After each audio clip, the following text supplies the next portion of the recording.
2026 சட்டமன்ற தேர்தலில் 200க்கும் மேற்பட்ட தொகுதிகளில் திமுக வெற்றி பெறும் என்று முதலமைச்சர் மு க ஸ்டாலின் தெரிவித்துள்ளார்.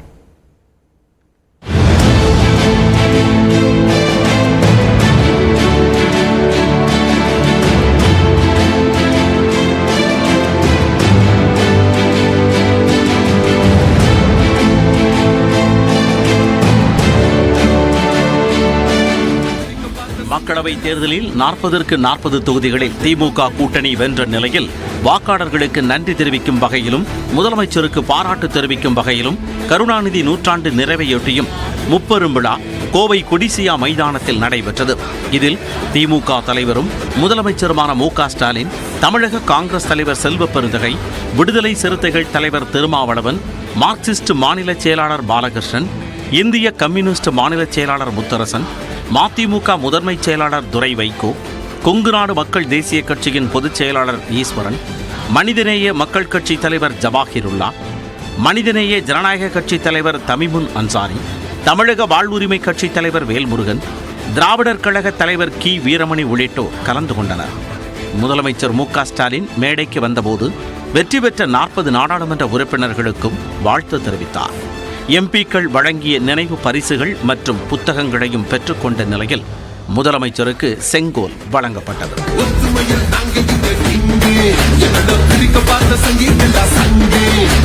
தமிழ்நாட்டு மக்களுக்கு நன்றி.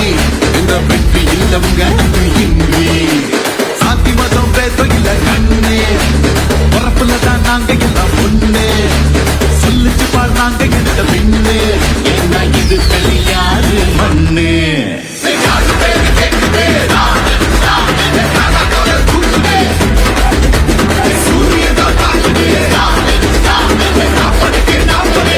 அதன் பின்னர் தனது உரையை தொடங்கிய முதல்வர் மு க ஸ்டாலின் மோடியின் 8 முறை தமிழக வருகையை ஒரே ஸ்வீட் பாக்ஸில் ராகுல் காந்தி காலி செய்ததாக நகைச்சுவையாக தெரிவித்தார். 8 முறை தமிழ்நாட்டுக்கு வந்து பிரதமர் கட்டமைச்ச பிம்பத்தை நம்முடைய அருமை சகோதரர் ராகுல் காந்தி அவர்கள் ஒரே ஒரு ஸ்வீட் பாக்ஸ் கொடுத்து க்ளோஸ் பண்ணிட்டாரு. அரசியலமைப்பு சட்டத்தை மாற்ற நினைத்தவர்களை நாம் தலைகுனிய வைத்திருப்பதாக குறிப்பிட்ட முதலமைச்சர் மு க ஸ்டாலின், சந்திரபாபு நாயுடு, நிதிஷ்குமார் ஆதரவு இல்லாவிட்டால் மைனாரிட்டி பாஜக அரசு ஆட்சி அமைத்திருக்க முடியாது எனவும் கூறினார். மோடிக்கு இந்த தேர்தல் வெற்றி அல்ல, தோல்விதான் எனவும் மு க ஸ்டாலின் தெரிவித்தார். ஆந்திர முதலமைச்சர் சந்திரபாபு நாயுடு அவர்களும்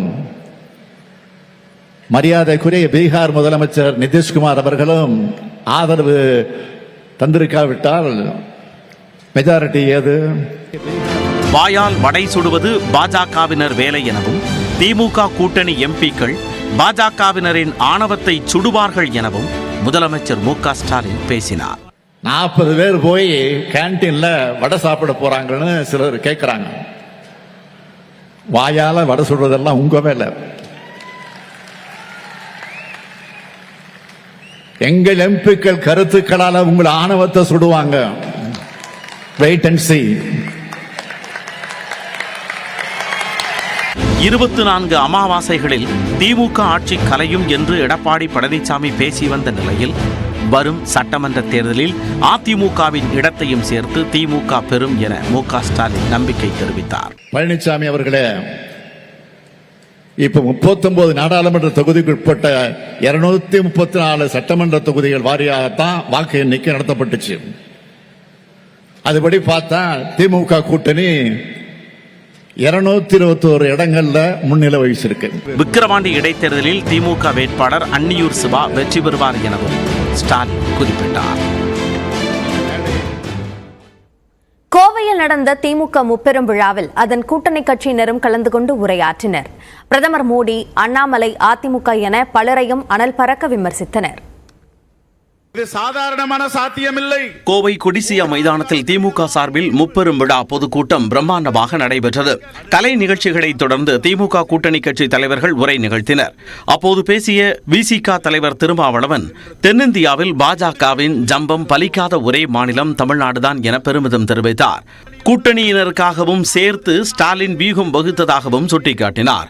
இங்கே ஒருவர் மழைக்காலத்து தவளையை போல் கத்திக்கொண்டே இருக்கிறார். தாமரை மலரும் தாமரை மலரும் என்று, திமுக வீழும், திமுக கூட்டணி வீழும் என்று உளறிக்கொண்டே இருக்கிறார்.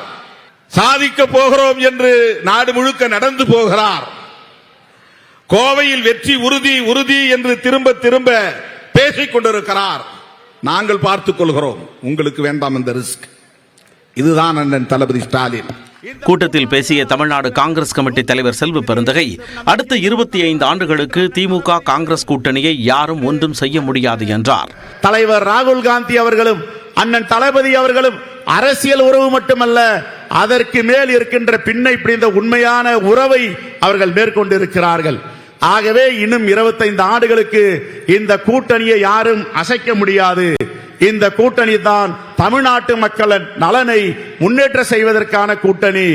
நிகழ்ச்சியில் பேசிய இந்திய கம்யூனிஸ்ட் மாநில செயலாளர் முத்தரசன், தமிழ்நாட்டில் திமுக கூட்டணி அமைந்ததைப் போல மற்ற மாநிலங்களில் கூட்டணி அமையாததே பாஜகவின் வெற்றிக்கு காரணம் என குறிப்பிட்டார். பாரதிய ஜனதா கட்சிக்கு உத்தரப்பிரதேச மாநிலத்தில் மட்டுமல்ல, இந்தியாவிலும் அது பிரதிபலிக்கும், மிகப்பெரிய வெற்றியை தேடித்தரும் என்று எல்லாம் எழுதினார்கள். ஆனால் எனக்கு முன்னர் நம்முடைய பேராசிரியர் ஜவஹர்லால் அவர்கள் குறிப்பிட்டதைப் போல, அந்த ராமர் குடியிருக்கிற, குழந்தை ராமர் வீட்டு இருக்கிற அந்த பைசாபாத் தொகுதியில் பாரதிய ஜனதா கட்சி மண்ணை கவ்வியது. மேடையில் உரையாற்றிய மார்க்சிஸ்ட் கம்யூனிஸ்ட் மாநில செயலாளர் பாலகிருஷ்ணன், தமிழ்நாட்டில் சாதியவாத மதவாத சக்திகளுக்கு எதிராக நின்று மக்கள் வாக்களித்ததாக புகழாரம் சூட்டினார். எவ்வளவு சாதி வெறியை உண்டாக்குவது, எவ்வளவு சாதி அணி சேர்க்கை, இந்த சாதி அணி சேர்க்கை, மத சடி சேர்க்கைக்கெல்லாம் தமிழ்நாடு இடமளிக்காது என்கிற முறையிலே ஒத்த குரலிலே தமிழ்நாட்டு மக்கள் இன்றைக்கு மதசார்பற்ற முற்போக்கு கூட்டணி இந்தியா கூட்டணிக்கு வெற்றி அளித்திருக்கிறார் என்று சொன்னால் தமிழ்நாட்டு மக்கள் உண்மையிலேயே பாராட்டப்பட வேண்டியவர்கள். தேர்தலில் வென்று நாடாளுமன்ற உறுப்பினர்களாக தேர்வு செய்யப்பட்டவர்களுக்கு அமைச்சர் உதயநிதி ஸ்டாலின் பொன்னாடை அணிவித்து நினைவு பரிசுகளை வழங்கினார். வெற்றி பெற்றிருக்கிறவர் நம்முடைய நாடாளுமன்ற உறுப்பினர் தொல் திருமாவளவன் அவர்கள். திருச்சி நாடாளுமன்ற ஒரு உறுப்பினர் தம்பி துரை வைகோ அவர்கள். கழகத்தினுடைய முதன்மை செயலாளர் தேர்தலில் நின்று சிறப்பாக நடத்திய அன்பிற்குரிய அண்ணன் KN நேரு அவர்கள். சிவகங்கையினுடைய நாடாளுமன்ற உறுப்பினர் கார்த்திக் சிதம்பரம் அவர்கள்.